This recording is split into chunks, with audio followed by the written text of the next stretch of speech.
여러분들 어떻게 학생분들 어떻게 시험 잘 끝내셨어요?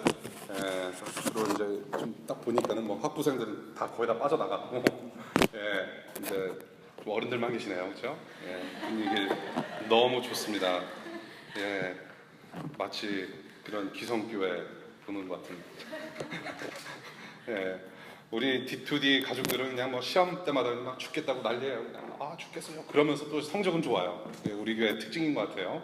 예, 그러니까 놀라시는 분이 계신데 예, 성적 다 좋습니다. 예, 엄살이 좀 심해요. 우리 교회 청년들은. 학교 졸업하고 직장 생활하시는 분들 흔히 하는 얘기 있죠. 학생들한테 야 공부할 때가 좋은 거야. 방학이 있는 경우니 막 그러면서 막 이렇게 놀리시는 것 같아요.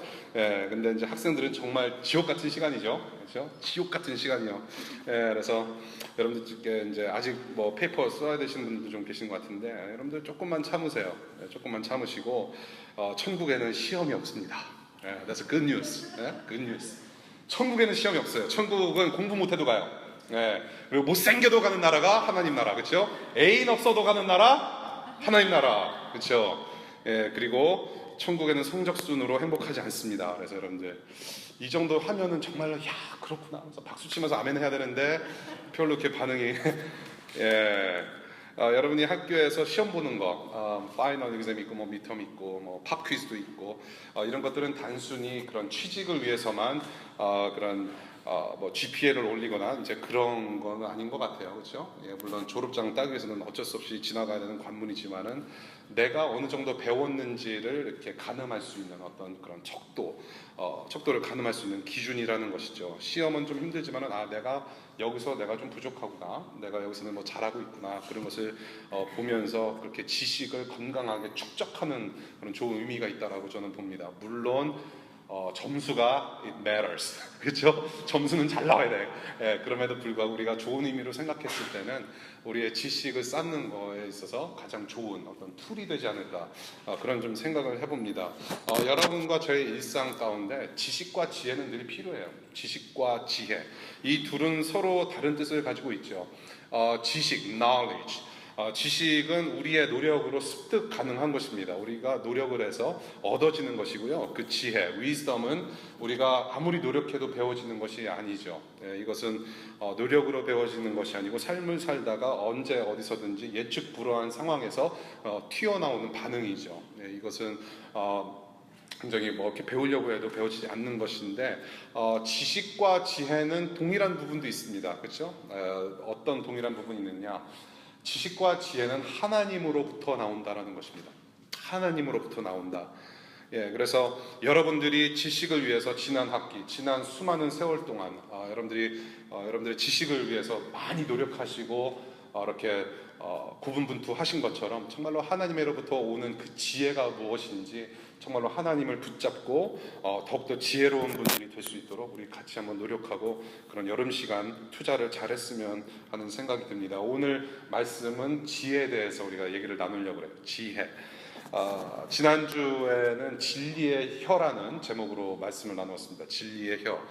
야고보서 3장 1절부터 12절까지인데요. 말씀을 가르치는 선생이든지 성도이든지 간에 우리의 말과 혀와 입안에는 악독하고 그런 악이 가득한 상태이지만은 우리는 하나님의 진리를 누리는 사람들로서 정말 우리는 하나님의 진리를 회복하는 그런 삶을 살아야 된다. 우리의 입안과 우리의 마음과 우리의 모든 삶의 영역 가운데 하나님의 진리가 가득해야 된다라는 말씀을 나누었습니다. 오늘의 말씀은 그 말과 혀의 그런 마음의 그런 상태 그런 연속선에서 우리의 말과 행동의 중심이 무엇인지 중심이 되는 또 우리의 지혜에 대해서 오늘 본문을 좀 함께 상고해 봤으면 좋겠습니다. 본문에서 무엇을 말씀하고 계시는지 한번 보겠습니다.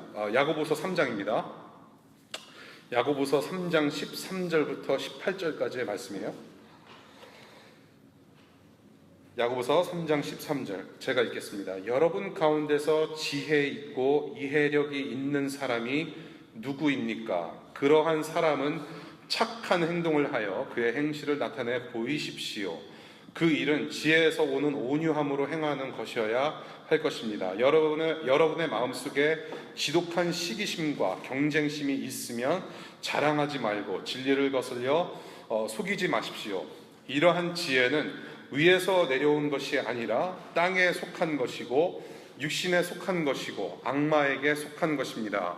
시기심과 경쟁심이 있는 곳에는 혼란과 온갖 악한 행위가 있습니다. 그러나 위에서 오는 지혜는 우선 순결하고 다음으로 평화스럽고 친절하고 온순하고 자비와 선한 열매가 풍성하고 편견과 위선이 없습니다. 정의의 열매는 평화를 이루는 사람들이 평화를 위하여 그 씨를 뿌려서 거두어들이는 열매입니다.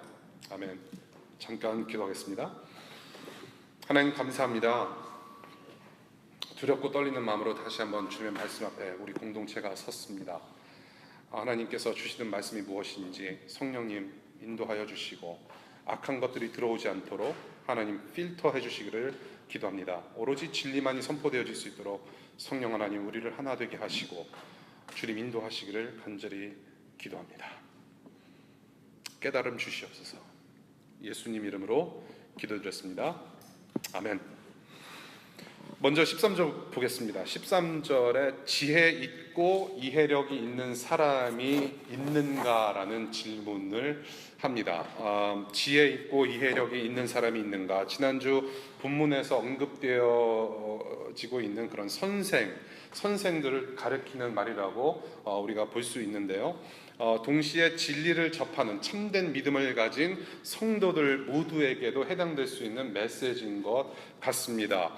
이 지혜와 이해, wise, wisdom and understanding, 이것은 사실은 구약 성경과 유대인들 그 사회 안에서 자주 볼 수 있고 뿌리 내려져 있는 상당히 중요한 주제입니다. 그래서 여러분들이 잠언서를 보시더라도 지혜에 대한 말씀이 가득 차 있는 것을 볼 수가 있습니다. 따라서 이 오늘 주제, 지난주의 말씀과 이어서 오늘의 말씀 또한 선생들뿐만 아니라 유대인 디아스포라 많은 성도들에게 해당되는 말씀이라고 볼 수 있다는 것이죠. 그래서 이 13절에 야고보 사도가 우리에게 던지는 질문, 너희들이 선생이 될 만큼 지혜와 이해력이 있느냐? 혹은 너희들은 지혜롭고 이해할 수 있느냐, 이해력이 있느냐라고 질문하는 것으로 볼 수 있다는 것입니다. 야고보는 그러면서 착한 행실로 지혜와 이해력을 보여달라, 그렇게 말을 하고 있어요. 지혜롭고 이해력 있는 성도라면 행동으로 보여줄 수 있다라는 이야기를 13절에서 하고 있습니다. 이런 행실은 지혜에서 오는 온유함이라고 이야기를 하고 있어요. 이 온유한 행실은 어디에서 오느냐? 참된 믿음에서 오는 것이지요. 우리가 야고보서를 쭉 공부하면서 참된 믿음과 거짓 믿음, 가짜 믿음이 아닌 그런 믿음에 대해서 우리가 이야기를 한 바 있습니다. 이 진짜 믿음은 지혜 있는 온유한 행실로 증명될 수 있다는 얘기입니다. 진짜 성도는 온유한 행실로 증명이 된다. 그 믿음이 증명이 된다라는 것입니다. 그래서 진짜 믿음이라는 것은 오늘의 주제인 지혜와 연결이 돼 있다라는 것을 우리가 볼 수 있습니다. 오늘의 본문에서 두 가지 종류의 지혜를 봅니다. 첫 번째, 13절부터 16절까지 세상에 속한 나쁜 지혜에 대해서 먼저 이야기를 하고 있습니다. 두 가지 지혜 중에 첫 번째는 나쁜 지혜에 대해서 이야기를 하고 있어요. 하늘에 속해서 내려온 지혜가 아니라 세상에 속한 지혜가 있다라고 말씀을 하세요. 여기서 말하는 나쁜 지혜는 구체적으로 첫 번째, 지독한 시기심이라고 표현하고 있습니다. 두 번째, 경쟁심이라고 표현하고 있어요. 영어로는 bitter jealousy라고 하고 있고 selfish ambition이라고 하고 있어요. 그래서 selfish ambition, 그 경쟁심이라는 것은 무엇이냐면 나의 유익만을 추구하는 그런 나의 강한 욕망을 얘기를 합니다. 그래서 경쟁하게 되는 것이죠. 이러한 지혜는 진리가 아니고 이런 마음으로 진리를 대적하지 말라라고 말씀하고 계세요. 지난주에 우리가 말씀을 나눴죠. 우리의 입 안에는 또한 마음에는 진리와 비진리가 같이 공존하고 있다. 비진리의 편에서 오는 이러한 시기심과 그런 경쟁심이 예수를 믿고 있는 나를 자꾸 유혹을 한다라는 것이죠. 나의 유익을 구하려고 하는, 나만의 유익만이 보여지는, 그래서 나를 죄짓도록 늘 괴롭히고 있는 그런 비진리에서 오는 그런 지혜, 그런 것이 우리에게 늘 있다. 이러한 생각과 마음과 지혜는 어디서 오는 것이냐? 15절 보십시다. earthly, 땅에 속한 것이라고 얘기해요. 그 다음에 두 번째 육신에 속한 것이라고 얘기하고 있습니다.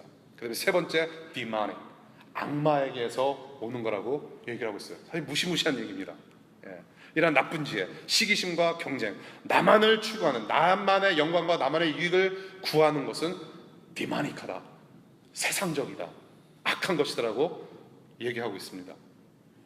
죄악된 세상과 육신에 속한 이런 악한 시기심과 경쟁심에는 16절, 혼란과 온갖 악한 행위가 있다라고 얘기를 해요. 그 시기심을 가지고 또한 경쟁심을 가지고 살 때에는 혼란이 있고 악한 행위가 있게 마련이다. 시기심과 경쟁심, 이러한 악한 것들은 진리를 거스르는 것이죠. 나를 죄짓게 만드는 것입니다. 이것은 분명히 하나님께로부터 오는 것이 아니에요. 예, 하나님께로부터 올 리가 없습니다. 하나님은 혼란과 온갖 악한 행위를 도모하시는 분이 아니세요. 분명히 이것은 악한 것입니다. 나쁜 지혜가 거하는 곳에는 혼란이 있다라고 얘기를 하고 있어요. 그리고 온갖 나쁜 죄악들, 온갖 악함이라고 표현하고 있습니다. Various, all kinds of sins. 그것이 결과예요. 하나님께로부터 온 지혜가 아니기 때문에 그렇습니다. 나쁜 지혜. 그래서 저는 이 시기심과 경쟁 욕구에서 오는 모든 혼란과 악한 행위, 이 나쁜 지혜, 저는 이것을 죄의 문제라고 봐요. 죄의 문제라고 볼 수 있습니다. 시기와 경쟁, 나의 유익만을 추구하려는 그런 강한 욕구, 이게 다 누구를 위한 것일까요? 나입니다. 내가 중심이에요. 나예요. 내 유익을 구하는 거예요. 나를 모든 것에 그런 중심을 둘 때 죄를 짓는 그런 가장 빠른 지름길, 내가 중심이 될 때 죄짓기 빨라요. 예, 그것이 우리의 현실이에요. 하와를 볼게요. 선악을 알게 하는 나무를 봤습니다. 선악을 알게 하는 나무를 딱 보고 나니까 하와가 가장 먼저 생각하고 말한 게 뭐예요? 먹음직도 하고 보암직도 하고. 내가 보니까는 너무 좋아. 먹고 싶어. 누가 먹고 싶어? 내가 먹고 싶은 거예요. 나예요. 내 자신의 유익을 위한 것이란 거죠. 내 입으로 먹는 문제, 내 눈으로 보는 문제, 내가 누리고자 하는 문제, 그것이에요. 그래서 내 육신을 말하고 있다는 것이죠. 그러고 나서 뭐예요? 당장 행동 개시합니다. 당장 행동으로 옮긴다는 것이죠. 이것이 바로 성경에서 말하는 나쁜 지혜. 남을 시기하고 잘못된 경쟁 욕구를 통해서 악한 죄를 저지르고 혼란에 빠진 그런 사건이 있었죠. 예, 단연 꼽으라면 이 사건이 떠오를 것 같아요. 가인과 아벨의 사건. 가인과 아벨은 인류 최초의 인간들이자 범죄자인 아담과 하와의 아들들이었습니다. 이 두 아들들이 하나님께 제사를 드려요. 그런데 하나님은 동생인 아벨의 제사만 받으시고 가인 본인의 제사는 안 받으신 거예요. 그래서 가인이 열받았습니다. 빡이 돌았어요. 그래서 어떻게 합니까? 자기 동생을 쳐 죽여요. 시기심과 자기의 욕구, 경쟁심에서 오는 죄, 그것이 결국에는 살인죄로 이어져요. 여기 법대생들이 지금 딱 가늠해 보니까 한 대여섯 명 앉아 계세요. 이것을 죄목으로 따지자면 줄줄줄 나올 것 같아요. 더 있을 것 같아요. 살인죄뿐만이 아니라 더 있을 것 같아요. 예, 이 사건이 인류 최초의 살인사건이 돼버리고 마는 거예요. 근데 이러한 살인사건이 지금도 계속해서 우리의 삶에서, 우리의 사회에서 일어나고 있는 거죠. 시기심과 경쟁심을 통해서 내 옆 사람이 죽어줘야 내가 내 유익을 챙겨서 갈 수 있기 때문에 그런 거예요. 이런 식으로 죄를 짓는 거요, 참 빨라요. 저는 이 본문을 보면서 이 가인과 아벨과 우리의 삶을 보면서, 야, 이렇게 내가 시기하고 경쟁하고 내 유익만을 찾아서 가는 이 죄악된 이 모습이 특징이 하나 있다. 무엇이냐? 빠르다. 죄 짓는 거 빨라요. 내 유익을 챙겨 먹는 거 빠르다. 네. 죄 짓는데 빠른 죄인들의 습성이라고 저는 봐요. 그래서 로마서 3장에 뭐라고 얘기를 하냐면요, 위인은 이 세상에 한 사람도 없다라고 말을 하면서 입에는 저주와 독설이 가득 찼다, 발은 피를 흘리는 일에 빠르다라는 표현을 해요. 죄 짓는데 빠르다라는 얘기를 하는 거예요. 밥 먹듯이. 이게 무슨 얘기냐면은, 여러분들이 배고프면 뭐해요? 당장 냉장고 일단 열어요. 뭐 없으면서도 일단 열어요. 혹시라도 뭐 챙겨 먹을 수 있는 게 있나 해서. 여러분들이 배고프면 빨리 뭐를 먹어야 하는 것처럼 나의 유익을 위해서는 당장 행동으로 실천에 옮긴다라는 얘기죠. 밥 먹듯이. 우리는 밥 먹듯이 그렇게 시기심과 경쟁심을 얻고 산다는 얘기예요. 당장. 그래서 우리가 죄를 안 짓고 그냥 가만히 있을 때는 이 삶 자체가 1990년대 그 아메리칸 온라인 모델인 것 같아요. 깽 하면서 그냥 느슨하게 있다가 우리의 유익을 구하고자 할 때, 정말 나한테 스윗한 게 와, 뭔가 클릭이 됐을 때는 당장 4G LTE로 초고속 스피드로 우리는 죄를 짓는다는 얘기예요. 이것이 성경에서 얘기하고 있는 우리의 모습이란 얘기죠. 누구를 위해서? 나를 위해서. 나를 위해서 사는 것이 바로 나쁜 지혜의 근원이라는 것을 오늘 본문에서 좀 볼 수 있는 것 같아요. 예. 그리고 그 지혜는, 나쁜 지혜는 하나님께서 오는 것이 아니라 이 땅에 속한 것이고 육에 속한 것이고 악마에서 오는 것이다. 오늘 본문이 얘기하고 있습니다. 그 다음에 두 번째 지혜를 17절에서 얘기하고 있어요. 두 번째 지혜는 무엇이냐? 하나님께로부터 오는 좋은 지혜라고 17절에서 말을 하고 있어요. 17절 보실게요. 위에서 오는 지혜, 즉 하나님께서 우리에게 주시고자 하는 지혜가 있는데 무엇이냐? 말씀 보니까 첫 번째 순결하고, 두 번째 평화롭고, 세 번째 친절하고, 네 번째 온순하고, 다섯 번째 자비가 풍성하고, 여섯 번째 선한 열매가 풍성하고, 일곱 번째 편견이 없고, 여덟 번째 위선이 없다 라고 얘기를 해요. 이것이 하나님께서 우리에게 주시는 지혜의 모습, 우리에게 부어주시고자 하는 지혜의 모습이라고 하는 것이죠. 이 8가지. 근데 잘 읽어보면요, 여러분들이 혹시라도 성경을 좀 공부하거나 신앙생활을 조금 더 하신 분들이라면은 어디서 많이 본 듯한 리스트라는 것을 여러분들 아실 수 있을 것 같아요. 갈라디아서 5장에 나오는 성령의 열매와 흡사한 내용이에요. 예, 갈라디아서 5장의 성령의 열매 8개를 나열하고 있는 듯한 내용이라는 것이죠. 많이 다르지는 않아요. 바울이 갈라디아서를 쓰기 훨씬 전에 이 야고보서가 미리 먼저 써졌습니다. 그래서 제가 그냥 추측하는 것은 바울이 아마 이 야고보가 한 이야기를 어디서 들어서 이렇게 카피하지 않았나라는 생각을 좀 하게 되는데요. 이 8가지의 지혜의 모습, 이것은 13절에 언급한 지혜에서 오는 착한 행실에서 볼 수 있다는 것이에요. 이 8가지는 그냥 내가 이걸 해서 지켜야 되겠구나, 내가 한 가지 지켰으니까 이제 두 번째 위선 떨지 말아야 되겠구나, 뭐 그런 식으로 짓는 것이 아니라 착한 행실에서 그냥 묻어 나온다라는 것이에요. 그것이 바로 지혜라는 것이에요. 진짜 믿음을 가진 성도의 특징이라고 저는 봅니다. 예. 이것이 진짜 성도의 우리의 행실에서, 말에서 묻어 나오는 거예요. 이 8가지가 함께 묻어 나오는 것이라는 것이죠. 이러한 지혜가 우리의 믿음의 행실에서 보여진다. 믿음이 이러한 지혜로운 행실로 증명이 된다라는 얘기입니다. 여기에서 우리는 위로부터 오는 좋은 지혜의 특징 하나를 볼 수가 있어요. 나쁜 지혜는 나를 위한 것이에요. 내 유익을 구할 때 나오는 것이고, 이 좋은 지혜라는 것은, 하늘로부터 오는 좋은 지혜는 곧 남을 위한 것이다라는 특징을 볼 수 있습니다. 우리 한번 다시 볼게요. 평화를 얘기하고 있어요. 이 8가지 중에 평화, 내 자신의 평화를 말하고 있지 않아요. 평화는 늘 대상이 있습니다. 나와 화평해야 될 그런 릴레이션십, 관계성 안에서 화평이 이루어지는 거예요. 그렇죠? 그 다음에 두 번째, 친절과 온순. 내 스스로에게 친절해, 내 스스로에게 온순해, 그렇게 표현하지 않잖아요. 친절을 누구한테 베풉니까? 상대한테 베푸는 거예요. 늘 상대가 있는 것이죠. 온순한 것도 똑같아요. 대상이 필요한 요소죠.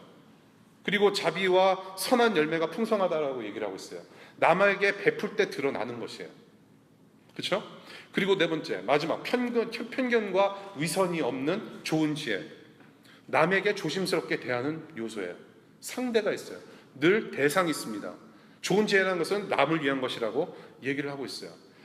그래서 18절이 이 좋은 지혜의 결과와 현상을 얘기하고 있어요. 18절 볼게요.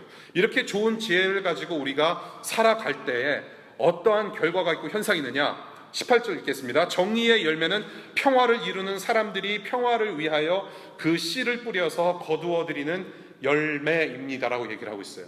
좋은 지혜의 열매가 있어요. 그것이 뭐냐? 18절에서 말하고 있는 것은 평화입니다. 화평. 17절에서 말하고 있는 좋은 지혜들의 모습은 곧 남을 위하는 것들이기 때문에 18절에 서로 간의 평화를 이룰 수밖에 없다는 것을 18절에서 얘기를 하고 있는 것이에요. 16절에 온 혼란과 악한 그런 행위를 조장하는 나쁜 지혜와는 정반대의 결과와 현상을 얘기를 해주고 있는 것이죠. 18절 평화예요. 사실 이 18절 말씀은 4장, 다음 주에 우리가 보게 될 4장 초반부의 말씀과 연결이 되는 그런 부분입니다.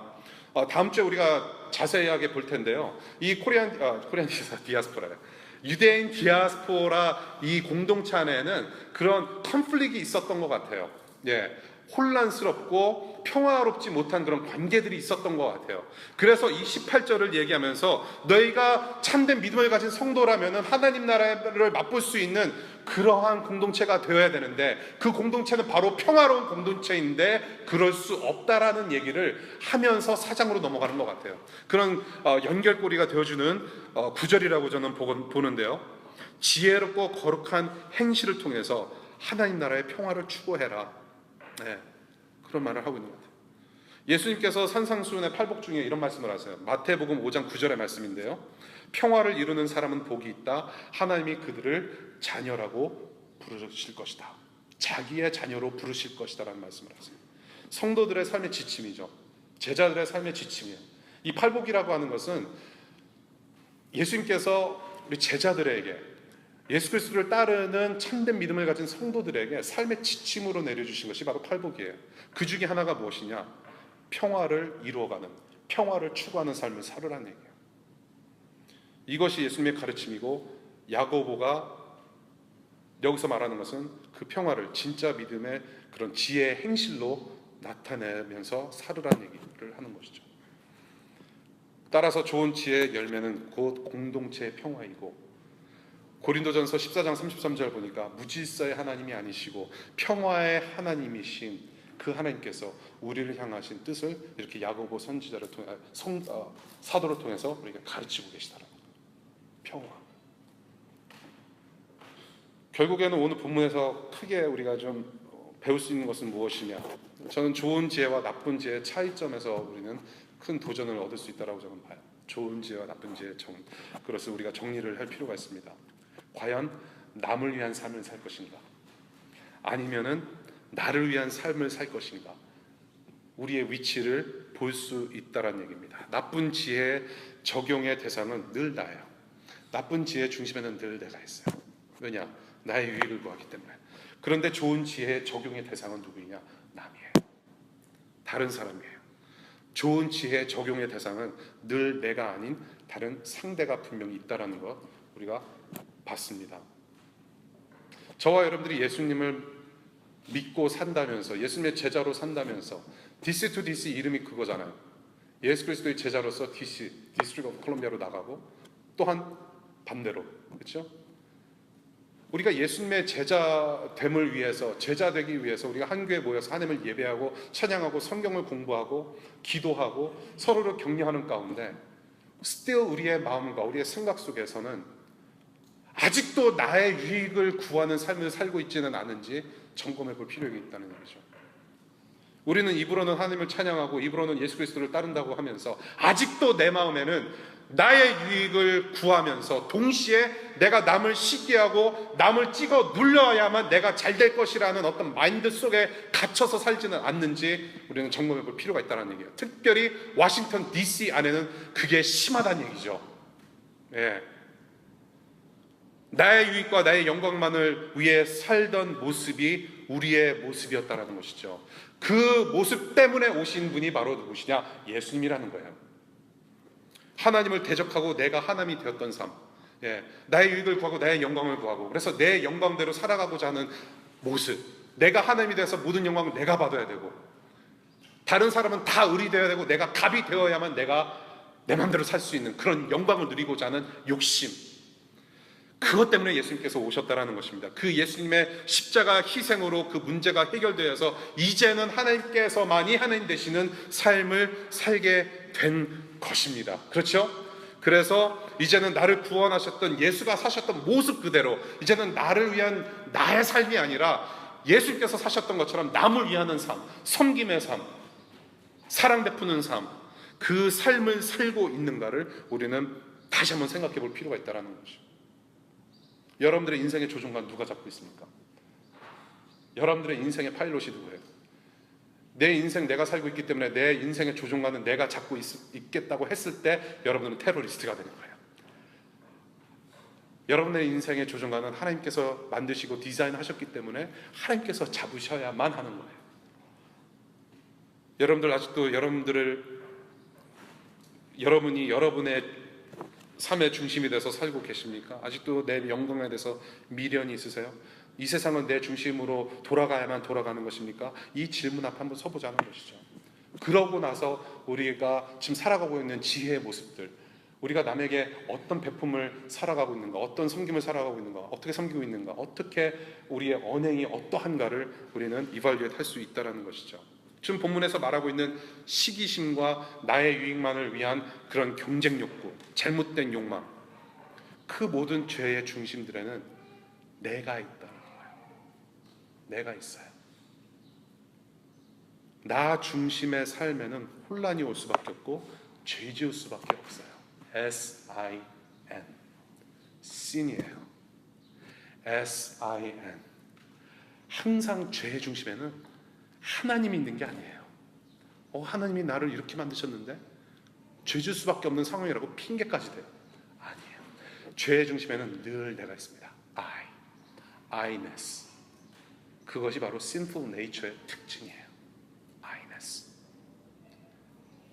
그래서 내 중심의 삶을 살아가기 때문에 너는 어쩔 수가 없는 거예요. 당연한 결과입니다. 계속해서 죄를 지을 수밖에 없어요. 죄 가운데 맴돌 수밖에 없어요. 저와 여러분들은 하나님 중심으로 살게 하나님께서 디자인하셨는데도 그렇게 살고 있지 않다는 거예요. 그러니까 잘 안 돼요. 그러나 그 중심에 내가 빠지고 하나님의 아들, the Son of God, S-O-N, 하나님의 아들이신 예수님께서 내 자리에 들어오실 때에는 하나님 중심의 최고의 삶을 누릴 수 있다는 것이죠. S-I-N에서 S-O-N으로 가는 이 문제가 해결이 돼야 되는 거예요. 사실은 다른 문제가 없어요. 여러분들의 GPA, 여러분들의 취직, 여러분들이 어떤 직장에 들어가서 프로모션 받는 문제, 조금 더 나은 자리에서 근무하고자 하는 것들, 우리의 삶의 모든 문제, 이것이 사실은 중요한 게 아니라 신에서 선으로 우리가 죄악된 상황 속에서 벗어나서 하나님의 아들 앞에 서는 문제가 가장 시급한 문제라는 것이죠. 이것이 해결이 돼야 돼요. 우리의 삶의 중심이 무엇인지. 우리의 예수님께서 오셨어요. S-I-N을 저버리시고 불태우시고 십자가에서 해결해 주시고 하나님의 아들이 우리한테 오셨어요. 그 하나님의 아들께서 추구하시고 이미 이루어 놓으신 평화가 있어요. 평화. 인간들의 죄 때문에 하나님의 사이가 벌어졌어요. 그렇죠? 우리는 하나님을 마음대로 찬양할 수 없고 하나님의 이름을 부를 수 없는 그런 상황 가운데 있다가 하나님께서 그 관계를 회복시키셨어요. 화평, 평화, 피스메이커, 다리 역할을 하셨어요. 예수님의 십자가에서 우리의 죄를 다 해결해 주심으로 우리는 하나님 앞으로, 거룩하신 하나님 앞으로 나아갈 수 있게 되었다라는 것이죠. 그것을 화평을 이루셨다라는 이야기를 하고 있어요. 성경에서.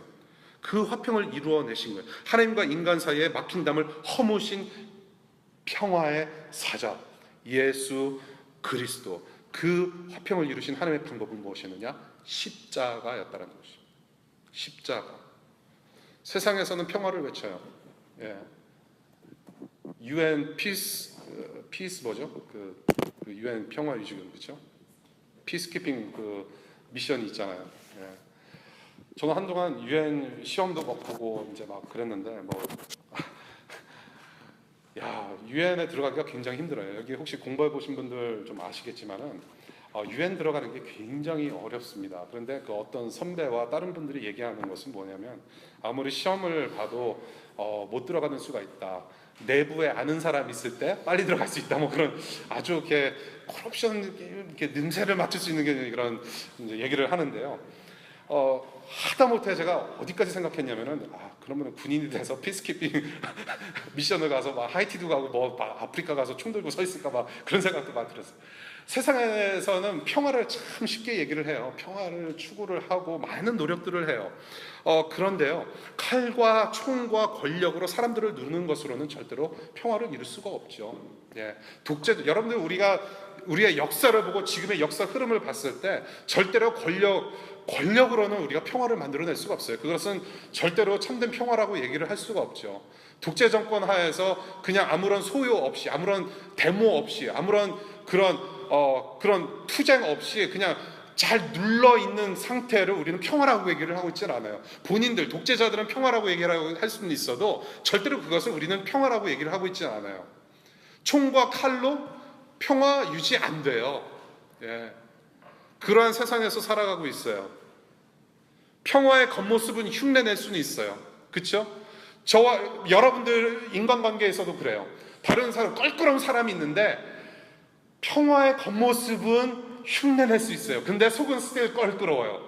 스타벅스에서 커피 이제 오더하려고 기다리는데 껄끄러운 사람이 옆에 있으면 조마조마 이거 어떻게 해야 되나, 그런 관계 속에서 우리는 살아가고 있단 말이죠. 겉모습은 흉내는 낼 수 있어도 평화의 중심은 우리가 흉내낼 수 없어요. 그 평화의 중심은 무엇이냐? 오늘 성경에서 말씀하고 계시는 평화예요. 하나님께서 주시는 지혜에서 오는 현상과 결과, 그 평화는 흉내낼 수 없다는 얘기예요. 좋은 지혜들의 8가지 모습을 한번 보십시다. 좋은 지혜들의 8가지 모습. 누가 보입니까? 오늘 본문에서 말하고 있는 지혜의 8가지 모습에는 예수님의 모습이 있어요. 갈라디아서 5장의 성령의 열매들의 그 8가지 모습을 보면요, 누가 보여요? 예수님이에요. 예수는 이렇게 지혜의 행실로 저와 여러분들을 사랑하셨고 그렇게 막힌 담을 허무신 그런 일을 하신 거예요. 누가? 예수께서 지혜의 행실로, 십자가라는 지혜로 우리를 그렇게 살려내시고 화평을 이뤄내신 거예요. 저는 그래서 이 지혜의 행실, 예수님께서 보여주신 그 화평, 그 지혜, 저는 그것을 그냥 한마디로 표현하자면 저는 사랑이라고 표현하고 싶어요. 사랑. 이 하나님의 사랑은 하나님께서 가르치실 때 하나님은 사랑이시다. 어느 교회에서 많이 볼 수 있는 구절이죠. 하나님은 사랑이시다. 정말로 하나님은 사랑이세요. 그런데 하나님께서는 우리에게 사랑을 가르치실 때 어떤 원리나 철학적인 개념만 가르치신 게 아니에요. 어떤 티어리를 가르치신 게 아니에요. 철학적인 사고만 가르치신 게 아니에요. 행동이라는 것을 가르쳐 주신 거예요. 하나님은 사랑이시다라고 거기서 끝난 것이 아니에요. 요한 1서에 나오죠. 하나님이 세상을 이처럼 사랑하사 독생자를 주셨으니, 하나님의 사랑의 방법은 독생자를 내어주신 그 방법으로 사랑을 이루어진 거예요. 말로만 하신 사랑이 아니에요. 자기의 유일한 아들 독생자 예수를 내어주실 만큼 사랑하셨다라고 성경에서 얘기를 하고 있어요. 그것을 저와 여러분들이 체험을 한 거예요. 자기의 아들 예수를 죽이시기까지 사랑하신 그 행동, 사랑의 행동, 아주 비천한 모습으로 비천한 죽으심을 당하신 그 행동, 그것을 직접 보여주신 거예요. 그래서 하나님께서 우리에게 지혜를 주시고 우리를 평화롭게 하시고 예수님께서 우리와 하나님과의 관계를 평화롭게 하시고 화평케 하신 그 방법은 무엇이냐? 하나님께서 천군 천사를 동원해서 강압적으로 누르실 수도 있었음에도 불구하고 그 방법 취하지 않으셨다라는 거예요. 강압적으로 위에서 아래로 누르는 그런 평화가 아니라 비천한 곳에서부터 밑에서 섬기는 사랑으로 그 화평을 이루셨다라는 것입니다. 여러분들이 하나님 만나고 싶으세요? 여러분들이 잃었던 그 신앙을 다시 회복하기를 원하세요? 여러분들이 남과 화평을 이루기 원하세요? 남편과 부인끼리 화평을 이루기 원하세요? 친구들과 화평을 이루기 원하세요? 이웃들과 화해하기를 원하십니까? 여러분들이 껄끄러웠던 모든 관계 속에서 화해를 원하십니까? 저는 그러려면 밑으로 가야 된다고 저는 봐요. That's the only way. 하나님을 만나는 곳은 낮은 곳에 있습니다. 이웃을 섬기는 것 낮은 곳에 있어요. 화평을 이루려면 저 낮은 곳에 있어야 돼요. 왜? 예수님은 저 낮은 곳에 계시기 때문에 그래요. 5월은 가정의 달이라고 얘기를 해요. 한국에 그 표어들 있잖아요. 각 달마다 가정의 달. 뭐 1월은 뭐 그리고 뭐 3월은 뭐 선교의 달 하잖아요. 저는 그런 생각을 해요. 어버이 주일도 있고 뭐 어린이 주일도 있고, 예, 어린이 주일 우리 교회 어린이 3명밖에 없죠. 이제 4명이죠. 우리 서연이까지 4명 있어요. 예, 예. 가정의 달을 지키는 거 참 중요해요. 예, 하나님께서 우리에게 가정을 주시는 거, 이 굉장히 그 중요한 공동체죠. 가정이라는 것은 하나님께서 만드신 상당히 중요하고 근본적인 기본적인 공동체인데, 그것을 우리가 다시 한번 생각하는 기회로서 그렇게 달을 지키는 것은 저는 중요하다고 생각을 합니다. 그렇지만 우리가 이렇게 가정이 소중한 것을 우리가 지키면서 또한 우리는 소외된 자들, 아까 제가 말씀드렸지만은 어버이 주일을 당했을 때 Mother's Day, Father's Day를 겪으면서 지금도 이 시간에 힘들어하고 있을 영혼들이 있을 거란 얘기죠. 어린 주일을 맞이하면서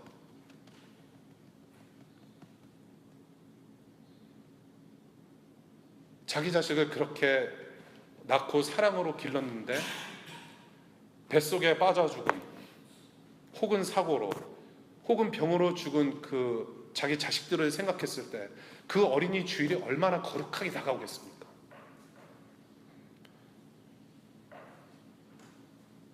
어머니를 생각했을 때, 아버지들을 생각했을 때, 가정이라는 것을 생각했을 때, 저 고아원에서 자란 사람들은 이 가정의 달을 생각하면서 어떤 가정을 꿈꿀 수 있을까요? 우리 워싱턴 DC에 수많은 소외당한 우리 영혼들이 있는데 Mother's Day, Father's Day 그런 거를 접하면서 카네이션을 들고 다니는 사람들을 보면서 자기들이 낳아준 부모님들을 얼마나 생각을 많이 할까요? 저는 그래요. 진정한 평화, 우리가 치고받고 싸우고 내 욕심 때문에 평화가 깨진 거, 그런 거 우리가 해결하는 것도 물론 중요합니다만은 진정한 평화, 바닥에서부터 실천해 와야 하는 것으로 우리는 봐야 된다는 거예요. 그 소외된 사람들까지도 다 하나님 품으로 아우러서 우리의 평화의 하나님 앞에 나아가자. 저는 그러한 평화 또한 추구해야 되는 것이 바로 우리 교회의 사명이고 저와 여러분들이 섬겨야 되는 부분이 아닌가 저는 생각해요. 예수는 항상 밑에 계세요. 예수는 항상 낮은 곳에 계세요. 거기서부터 평화를 이루시는 그 예수님의 미션 아래 우리가 함께 동참해서 이 세상의 평화를 추구하는 그런 피스메이커의 역할을 감당하는 제자들 되시기를 바라요. 오늘 말씀의 요지를 한 문장으로 추려보자면, 진짜 믿음으로 사는 사람은 하나님께서 주시는 지혜의 말과 행동으로 하나님의 평화를 이 공동체와 세상 가운데 추구해내는 하나님의 백성으로 살자라는 요지를 담고 있습니다. 네. 저는 오늘 본문을 보면서 참 마음이 힘들었어요. 제가 이런 좋은 지혜를 가지고 섬기는 사람이 아니거든요. 멀었어요. 네. Way too far. 정말 저와 여러분들에게 주시는 도전 앞에 정말로 새로워졌으면 좋겠습니다. 우리가 여름이라고 해서 우리가 비록 우리 교회 많은 가족들이 타지에 나가 있을지라도 정말 우리끼리 실천할 수 있는 방법이 무엇이 있을까? 우리가 이 DC에서 우리가 직장 생활하면서 우리가 실천할 수 있는 것이 무엇이 있을까를 생각하면서 우리가 좀 고민하는 여름 보냈으면 좋겠어요. 제가 이 본문을 공부하면서요, 이 야고보 사도가 도대체 이 좋은 지혜의 모습 8가지를 어디서 생각해냈을까라는 것을 좀 고민해봤어요. 예, 아까 말씀드린 바 있지만은 바울 서신서보다도 이 야고보서가 더 일찍 써졌습니다. 그리고 다른 서신서들에서 이렇게 가르치고 있는 그런 신학적 체계가 아직은 이 야고보서 때는 잡혀지지 않은 굉장히 오래된 편지예요. 예, 다른 서신서들보다는 굉장히 먼저 쓰여진 그런 서신서인데, 이렇게 신학적으로 아무것도 없는 상태에서 이 지혜의 모습을 이 야고보가 어디서 봤을까라는 생각을 좀 하게 됐는데요. 우리가 야고보서 시리즈를 하면서 첫 번째 시간에 이 야고보서의 저자인 야고보는 누구인가를 제가 말씀드린 적이 있습니다. 이 야고보서의 저자는요, 예수님의 친동생이에요. 그리고 후에 사도로 부르심을 받았어요. 이 야고보는 예수를 알았던 사람입니다. 이 야고보는 예수님을 보아왔고 예수님을 알고 있고 예수님한테 배우고 경험했던 사람입니다. 그래서 야고보는 예수님의 모습을 보고 그대로 전한 것이 아니었겠는가라는 생각을 하게 돼요. 예수님의 모습을 이렇게 형님 되시는, 큰형님 되시는 예수님의 모습을 보고 따라다니고 해보니까 이런 지혜의 모습들이 있더라 라고 한 게 아닌가 저는 생각을 해요. 이 예수는 지금도 살아계셔서 저와 여러분들 안에 역사하고 계십니다. 지금도 살아계셔서 함께 하시는 이 예수님을 우리가 닮고자 할 때 하늘로부터 오는 그 좋은 지혜로 말미암아 우리는 평화를 추구하는 작은 예수로 살아갈 수 있다는 소망을 발견하게 됩니다. 여러분이 지식을 쌓고 지난 한 학기 동안, 지난 수년 동안, 수십 년 동안 여러분들이 지식을 쌓고 학위를 받으려고 노력했고 여러분들이 직장에서 프로모션 받아서 더 열심히 올라가려고 했던 것처럼 여러분 예수 닮기를 그만큼 갈망하며 그 지혜 얻기를 우리는 추구했으면 좋겠습니다. 예수님이 우리의 지혜예요. Jesus is our wisdom. 기도하겠습니다.